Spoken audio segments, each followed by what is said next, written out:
Welcome back to NewsMakers. On the panel, Nationals' Kate Wilkinson and Labour's Clayton Cosgrove. Well, the Labour leader, Phil Goff, has been busy sending out postcards to Kiwis over the summer, and in the postcard, I've actually received a postcard. I felt so grateful. My letterbox smiled. In the postcard, Mr Goff says, Labour is working to bring down power prices. Now, Clayton, I just wonder if this stretches the bounds of believability, given the lethargy in the last 9 years when it came to power price control. Well, what he's saying is, and as for sending out a postcard, it's also a survey, which you neglected to mention, which members of Parliament do actually have a duty to listen to. People ask about ACC, it asks about what the government's done in superannuation, do they agree, a number of other things. Yes. And unlike John Key, who spent, what, $500,000 putting out a glossy, very unusual for a departmental... How much did this cost? For a departmental... for a Prime Minister to put his face on a departmental document trying to sell people on national standards. Yes. We're working on policy in respect of, that's our job, in respect of the electricity cuts. Have you got credibility on power prices? I'm the SOE spokesperson. Yes.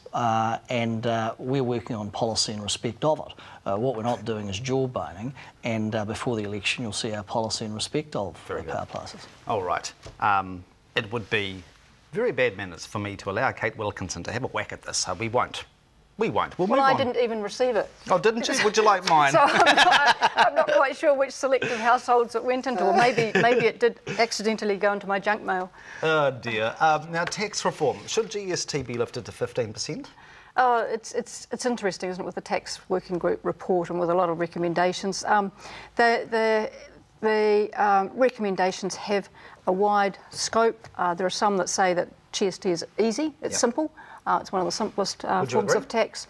It's based on consumption, and if we've got a society that we want to encourage savings, but then you've got to be careful that you don't increase GST at the cost of especially the lower income people who can't afford it. So you can't, and the Prime Minister has come out and basically said that same thing in much more eloquent phrases than I have. I'd have to say that that we wouldn't want to increase GST if we were going to increase GST, if it meant that was a cost too, or if we couldn't balance it up with extra income for those lower income people. Right. So what's going to happen? You'll find out. When? Well, the Prime Minister will give his address to Parliament next week on Tuesday, and there'll be some indication from that, the direction. And you'll be right in behind it, won't you, Clayton? Oh, I think the tax working group, you know, it's an interesting report, and I think we've got to give it a fair go. And it makes a whole host of recommendations. What we've said is we'll look at it closely, but our priority is this. It's got to be fair. There's no point in giving the lowest paid people 25 cents an hour and then hiking GST to 15%, so that those on the top, for the Prime Minister to come out actually and say rather arrogant statement, 40% of good, hard-working New Zealanders don't pay tax, when there are reports and research that indicate 50% of the most wealthy, because they have the means to do it, don't pay tax at all. So jury's out, we'll have a look at it, but it's got to be fair for all New Zealanders, not just for those at the top. Super quick comment ahead of Waitangi Day tomorrow, when we, of course, have this new official Māori flag, the Tino Rangatiratanga flag. Kate, is this flag a symbol of unity or division? I think it's a step towards race relations, but to be honest, I think it's been politicised quite a lot. And if people want to fly it, they can fly it. If they don't have to. Will you be flying it at your place tomorrow? No, I have a New Zealand flag at my place. Right. Ngāi Tahu is giving it the wide berth. Are they right to? Absolutely. It's interesting. Kate says it's been politicised. So because it's been politicised, her government has now officially adopted it as an official Maori flag. Maoridom themselves say it is not. It's actually Honi's flag. I see Honi's wife's out here trying to sort of say that she's going to get the intellectual property for it or something.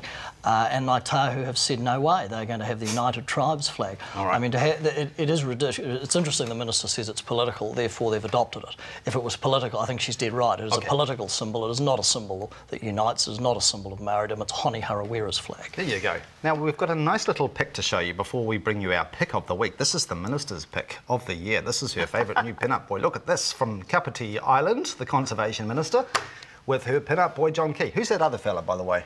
Oh, that's the Prince. Did he get a Honi's flag as well? Did you give him one? Oh dear. Now to the official pick of the week, and this week's image is a salute to the mistaken innocence of a breastfed boy who had an instant liking to a bronze bust on display at a Japanese museum in Osaka. Or maybe that should be Osaka. To the Newsmakers poll, last week's question, should the print media have published the images of Willie Apiata on duty in Kabul? 36% yes, 64% no. The prize winner was G. Connor. And a viewer's comment on the matter from Ali, this is a war zone of the particular type never seen before. No one should be so exposed to the public arena at large. He's been put in a dangerous position, more so for where he is. Perhaps the photographer should put himself on the line. Well said, Ali. This week's question, do you support the implementation of national standards in primary schools? We'll throw it over to you, yes or no. Give us your vote and your comments and you'll be in to win a $50 gift card from Pack and Save Supermarkets. Good luck. Email newsmakers@ctv.co.nz, vote on the web, or use Postman Pat, PO Box 1100 Christchurch. Thank you very much to Clayton, Cosgrove and Minister Kate Wilkinson. Thanks, Mike. Thank you very much for your company. Have a great weekend. Good night.